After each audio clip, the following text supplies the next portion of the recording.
The sun flattened everything in Drywell, Texas, the sky like a bleached canvas, the gravel road like the back of a tired hand. Dust hung in the air and moved in slow ghosts across the yard of a house that had long since given up, pretending it was anything but a ruin. Maren stood barefoot on cracked earth, the soles of her feet thick with callus and dust, and watched the man who had come to take her away. Clayton Finch smiled like a man who'd been paid for more than a transaction. His grin was lean and small, a thing that had been stretched thin by whiskey and long disappointment.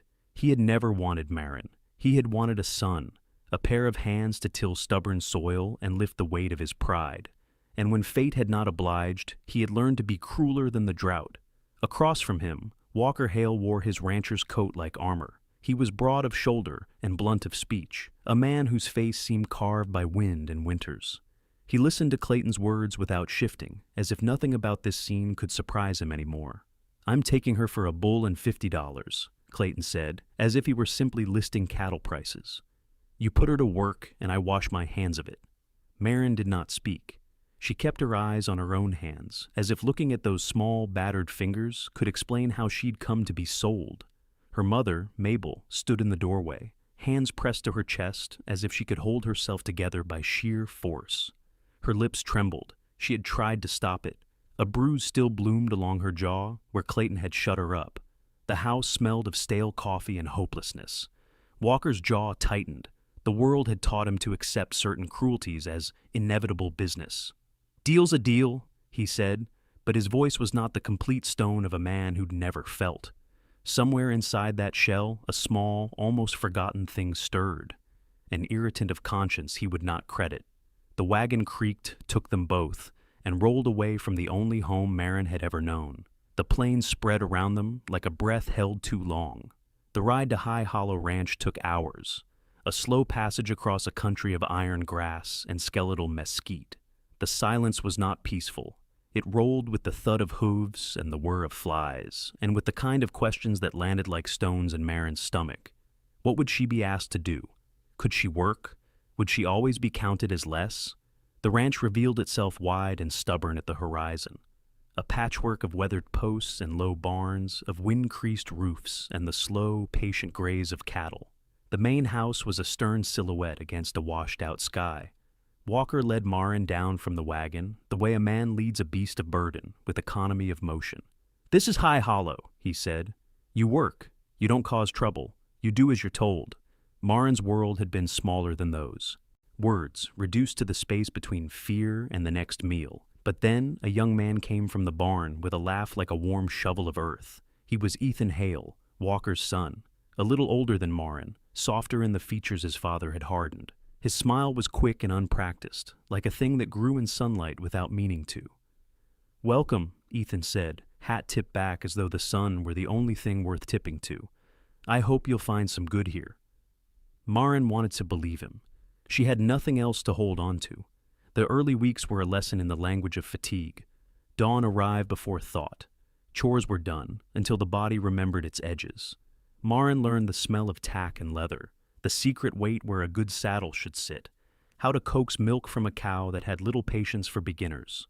Her hands, thinner than most on the ranch, changed as the days passed. Skin split, knuckles nicked and reddened, nails always full of dirt. When she burned bread or spilled a bucket, Walker's disapproval was a physical thing, curling like smoke around the stove. He measured her usefulness like a man measuring hay. Yes, but the harder the work, the more Maren clenched her jaw and kept moving. She had a stubbornness that was not pride, but survival, an ability to put one foot in front of another when every other option had been taken from her. People on the ranch noticed. Some noticed only to sneer. A few, like Ethan, saw more. Ethan was a quiet sort, the kind who asked questions in the spaces between sentences. He had a steady tenderness, the kind that makes small repairs with both hands and doesn't mention them later. He tended the garden and taught Maren where the sweetest onions grew, where shade fell in the afternoons, and how to read the weather by the way the cattle moved. He shared stories of his mother, who had left a photograph with a faded edge and a room that still seemed to hold her scent. "Dad was different then," Ethan told Maren one evening as they patched a fence at dusk. "May used to make him laugh in ways he forgot how to do later. There were moments, shards of sunlight, when Walker softened. Once, while Maren wrestled with a stubborn cow named Maggie, Walker came up behind her and put his hands over hers to guide the milking. His touch was rough but steady. "Firm but gentle," he murmured, the kind of practical sentence that carries a small, private grace in it. Maren's heartbeat did something she hadn't expected. It surprised her, quick and hot, as though hope had been lit in a place she'd believed forever scrubbed of light. "Thank you," she whispered, aloud only once. Walker looked away and told her not to read anything into it, then walked off like a man who'd forgotten a kindness. But kindness, once spoken, leaves an impression. It found Maren in the long hours and in small sightings. The way Walker watched Ethan laugh at a joke not worth the telling. The way he would set aside the best cut of meat without announcement. The way he paused outside his son's room at night, as if practicing the shape of saying goodnight. Autumn slowed the summer heat and softened the ranch's edges. Maren learned to ride and felt the wind work through her, as if it were another kind of mercy. She and Ethan would go to the river that quarried through the property and sit on its bank, splashing calves and trading stories. There was humor in Ethan's recollections and an honest sorrow, both of which folded into the slow building between them. Walker did not say much about his own past. He did not advertise his tenderness. He kept it folded like a singular, precious thing. For Maren, there was a small, secret joy in doing what she had been told had no value. She planted a patch of beans and tended it like a prayer, and the beans answered by sprouting green and insistent as anything. That garden, a scrappy square by the hen house, became hers in a way the house had not. She named the beans softly when she spoke to them, an old habit her mother had taught her. Like roots coaxed out from a buried core, Maren's confidence grew quiet and strong beneath the ranch's hard skin. On Walker's birthday, she decided she would try to give back what had been granted to her by accident. A small celebration for a man who had never been ceremonial.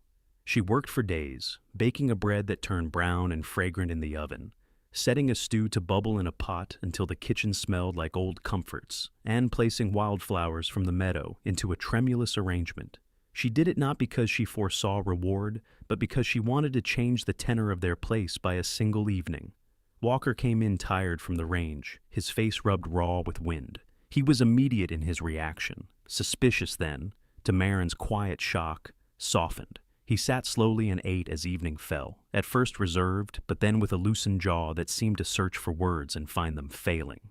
There, between the clink of dishes and the hum of insects at the window, Walker spoke more than he ever had aloud. "My pa," he said, voice low and stiff with old hurt. "He was a man that taught me how to be hard before I'd learned how to be kind. When May died, I shut the door and built the world back out of the pieces I thought would hold."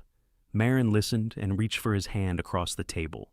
She did not speak of past sales, of the bruise on her mother's jaw, of the nights when she'd imagined a different future. She offered instead the safety of presence. "You don't have to do this alone," she said. That admission was a beginning.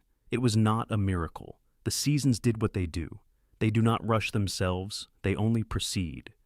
But within that slow rhythm, something fragile began to grow. Walker taught Maren to ride properly, to set a fence post without losing the rhythm of the swing, to spot the subtle signs of a sick calf. He approached each lesson with a soldier's focus and a father's care. His hands were not soft, but they were precise in a way that taught trust. Once, when the wind pushed hard enough to make the barn doors clap like a heartbeat, Walker led Maren to a hidden hollow where a waterfall tucked itself away, a secret silver slit inside High Hollow. There, for the first time, he let himself speak of that winter after May, the sharp, raw grief that had made him afraid of accepting anything good. "I don't know how to do tenderness," he admitted, the words small and dangerous. "When I try, it feels like something will slip through my fingers." Maren let silence be the answer at first. Then she took his hand, not to soothe, but to meet. "Then we will learn it together," she said. Love at High Hollow was not sudden. It was the accumulation of small things. A hand on a shoulder in bad weather, a kettle set to boil without being asked, a horse held steady until a fear passed. It grew like the beans in Maren's garden, patient, stubborn, routed in soil that had once seemed barren. Ethan watched them with a boy's wounded relief, glad for the gentleness his father had found, and grateful for the woman who'd coaxed it to bear. He became, in time, a confidant and a friend, the sort that keeps a hand in the seam of things so they don't fall apart.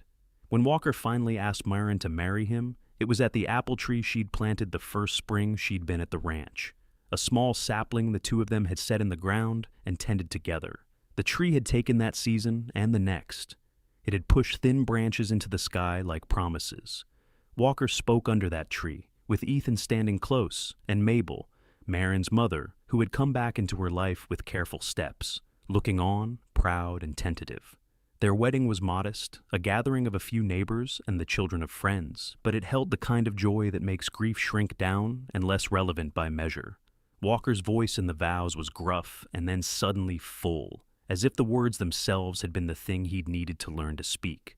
"I promise," he said, "to do better every day." Time after marriage was not a straight sweep into happiness. There were days of disagreement and seasons of drought and the ordinary spats that make a life unmistakably lived. But there were also lullabies sung in a voice roughened by the hay and the wind. There were dinners where laughter came easily, and hands reached out in the dark to find each other. Maren gave birth to a son in an autumn when leaves fell like slow, soft coins. He was a small, wailing thing, and when Walker held him, his face rearranged itself. The man who had been sold into silence by his father's bargain now held a child with a tremor of reverence. "This boy will know he's wanted," Walker whispered to Maren in a voice that would have been unrecognizable a few years before. They named him Jonah, simple, sturdy. The ranch learned the sound of his cries, of his laughter, of the stomping little feet that learned to chase hens and hide from dogs. Mabel, who had left and come back with a bag of regret and a patchwork of apologies, sat on porches reading stories to the boy. Ethan, who had once feared he might have to learn fatherhood alone, became an uncle in every way that mattered. High Hollow filled with the normal chaos of family that erases loneliness more surely than any other cure. Years tip forward in small increments. A paint coat here, a new calf there, more beans harvested than the year before. The apple tree grew, a bigger thing than any among them could have promised when it was still a sapling. Under its branches the family picnicked, and on its limbs the boys tied swings. The ranch, once a place of transactions and bitter bargains, came to feel like a sanctuary that people had built not from perfection, but from daily insistence. Maren sometimes stood at the porch in the evenings, when the light settled like honey over the land, and thought of the frightened girl who had once stood in a dusty yard and had been sold like livestock. She had been frightened then, yes, but she had been sturdier than any of them had guessed. She had learned to make her own value in a world that rarely assigns it freely. Above all, she knew the truth, that people, even the hardest of them, could change when given something to tend. If this story touched you, if the ache of a dark beginning and the slow beauty of a second chance moved you, take a moment now. Share it with someone who needs to believe in new beginnings. Comment below with a yes if you believe people can change, or I do if you've seen second chances blossom in your life.